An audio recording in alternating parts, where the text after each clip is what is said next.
For the case of our 1.5 CR 2 BHK home, that is going to be around. So it gives us a total of 40 lakhs that the homeowner is going to be paying upfront. That brings us to about a 1 lakh EMI per month. Pounded at an annual rate of 16% comes out to be 1.76 crores. This is interesting. Even with an aggressive appreciation rate in the property, the rent investors portfolio still is around. For many of us, the ultimate dream isn't just getting a great job, it's the keys to our own home.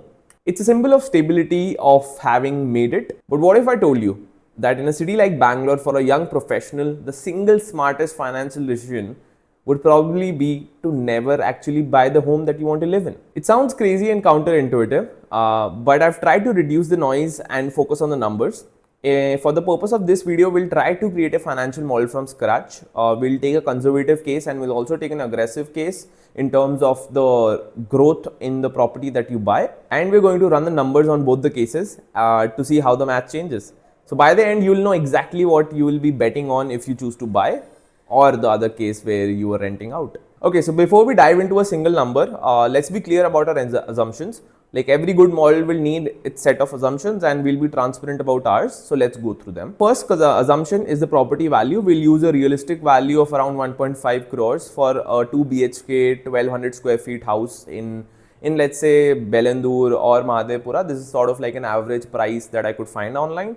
So let's take 1.5 CR to be the property value. So second, the home loan interest rate. For this case, we'll take that to be a floating rate of around 8% per annum, which is a very competitive rate in the current market. For the third assumption for my financial model will be the investment returns. Now for our renters portfolio, for the scenario where I'm just renting out the property I live in and I invest the money that I save on EMIs, etc. I am assuming an annualized return of 16%. Now the number 16%, I got to this number using the last 10 years of data on our mutual funds market. Now if I take this money and I invest it equally in mid cap, small cap and large cap mutual funds, I get to this number of 16% averaged out annualized return. So that is why I've come upon this number. So the fourth variable we're taking here is the time horizon. We're going to be comparing these three different scenarios. Now that, for the purpose of this video, I've taken to be 10 years. So now comes the fifth variable and probably the most important one, is what you believe your house appreciation will be. Now for the purpose of this video, we'll be talking about two scenarios: a conservative case where I've taken the property appreciation rate to be around 5% and a more aggressive rate that I've taken to be around 10%. Now for a city like Bangalore, some areas have been growing very rapidly, some have reached a stagnation point. So on average, the annualized return after a lot of research says to be around 7-8%, but some areas will give you 15-20%, something like that. So I've taken two cases, a conservative case of 5% and a more aggressive case of 10%. Okay, let's deep dive into the numbers now. For the first section, let's talk about the upfront costs and the monthly cash flow. So for the first case of the homeowner. Now the homeowner is going to be paying around 20% of the property cost upfront, and assuming that he gets a loan of 80% of the property value. Now for the case of our 1.5 CR 2 BHK home, that is going to be around 30 lakhs, the 20% upfront cost. Again, for in a city like Bangalore, the registration and the stamp duty will be around 6.5%. Yeah, so it gives us a total of 40 lakhs that the homeowner is going to be paying upfront. So now for the monthly cost, now your loan amount comes out to be 1.2 CR as you've already paid the 30 lakhs upfront. Now this at a interest rate, as we had initially talked, that we're going to be assuming 8% home loan interest rate. That brings us to about a 1 lakh EMI per month. Now you can also add the monthly maintenance and the property tax that the homeowner is going to be paying for the society maintenance charges and for the annual tax. Now that can be around 6 to 7,000 for the price of the property. So the total monthly cash outflow for the homeowner is going to be around 1.07 lakhs. Now for the rent persona, let's call them the rent investor for the purpose of this video. Now they're going to be paying the rent for that 1.5 crores property. Now my research shows that in an area like Bengaluru and in around Bangalore, that comes out to be around 45 to 50,000. And so for the purpose of video, let's take 50,000 rent for the rent investor. Now he's also going to be saving on the upfront cost that the homeowner is paying. Now that was around 40 lakhs. So let's assume that he just simply invests that 40 lakhs rupees into the market, assuming that 16% annual return that we initially talked about.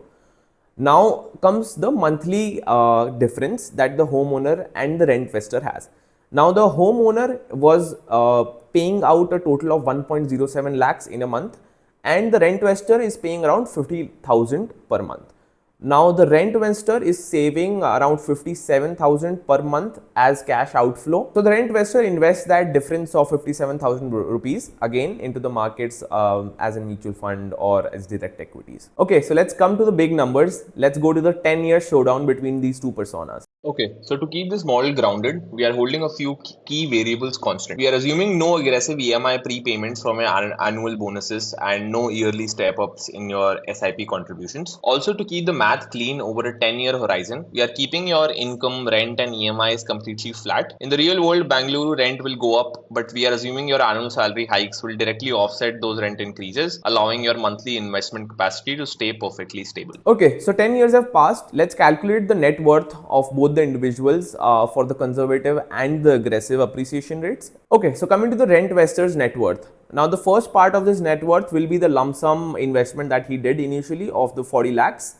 Now that 40 lakhs compounded at an annual rate of 16% comes out to be 1.76 crores. So second is the SIP growth. This is the 57,000 that he was able to invest monthly, and this amounts again to an analyzed compound rate of 16%. This will give us around 1.67 crores. Okay, so the total rent investor net worth during these 10 years will be around 3.43 crores worth of net liquid assets. Okay, so now let's go to the homeowner scenario and let's go to both the conservative and the aggressive appreciation rate. So scenario 1, the conservative 5% appreciation rate for our property. So coming to the first thing, the asset itself, the 2 BHK that was initially 1.5 CR, growing at a 5% annual rate will be approximately worth 2.44 crores. Okay, so second, the liability of the homeowner after 10 years is still going to be around 80 lakhs worth of outstanding loan amount. So the homeowner net worth after 10 years, when you subtract the outstanding loan amount, is around 1.64 crores. So as you can see in the conservative case, it's not even close. The rent investor has more than double the net worth after 10 years than the homeowner in the first conservative case.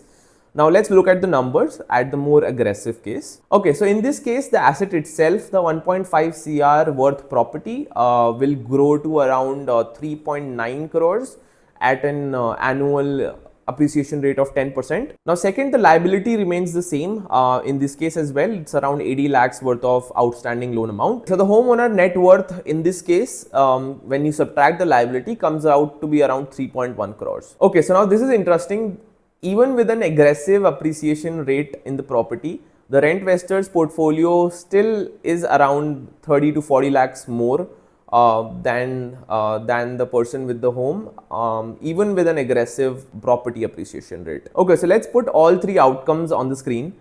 This is the entire debate in the form of a single table. So the numbers tell a fascinating story. The rent investor comes out to be wealthier after 10 years in both the conservative and even the aggressive property appreciation rates. I mean, even to break even, the property would have to appreciate an annualized average return around 11 to 12%, which is quite steep, and usually on a 10-year basis, that is very hard to sustain. So is renting forever a genius move? The answer is not a simple yes or no. The real genius is understanding this model.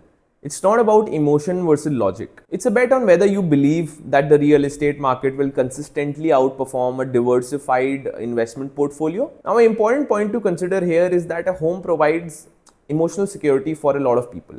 And that is a priceless metric, right? You can't put a number on it. So even though on paper, the numbers suggest that financial security might be achieved faster by renting out and not buying a home, but it's up to you, right? It's a very personal decision whether you have to prioritize emotional security versus, financial security, and what your beliefs are in where you're investing, what property investment rate, like appreciation rates you expect in the next 10 years on that property. Okay, so I want to hear from you. What are your bets? Do you think that an appreciation rate of greater than 10% is sustainable for the next decade? And whether your team rent or whether your team buy, do let me know in the comments. And if you are looking for these financial deep dives in the future, please consider subscribing to the channel. Drop your prediction and your reason in the comment section below. And thanks for watching. See you soon.